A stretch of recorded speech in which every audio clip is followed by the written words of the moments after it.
నువ్వు పెద్దయ్యాక ఏమవుదాం అనుకుంటున్నావు అని. మేడం ఫస్ట్ కోహ్లీ లాగా క్రికెట్ ఆడాలి, లేదా మోడీ తాతలా పిఎం అవ్వాలి, లేదా రామ్ చరణ్ లా హీరో అవ్వాలి మేడం. సరే హీరో అవుదూలే గాని మన స్వతంత్ర దినోత్సవం గురించి చెప్పు చూద్దాం. Very simple madam.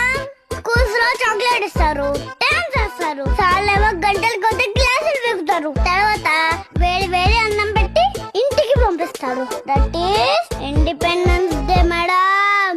ఇడియట్, ఇష్టం వచ్చినట్టు ఆన్సర్లు చెప్తున్నావు. పింకీ, నువ్వు లేచి వాడి మూతి పళ్ళు రాలగొట్టు. రేపు 2 టేబుల్ 500 టైమ్స్ రాసుకోండి. రాజు దెబ్బ గట్టికి తగిలిందా? నిజే రోజా పువ్వు లాంటిది, దాంతో కొడితే నొప్పి పుట్టదు. సరే రేపు హోంవర్క్ చేసుకోనరా. బంగారం, నాకు ఆర్సీబీ మ్యాచ్ ఉంది, నువ్వు రాస్తావా? లేదు బాబు, నేను రాయను. నువ్వు రాస్తే నీకు మంచి గిఫ్ట్ ఇస్తాను. ఏం గిఫ్ట్? ఇదిగో చూడు. Thank you baby. ప్లీజ్ ఇంకోసారి baby Anu. Thank you baby.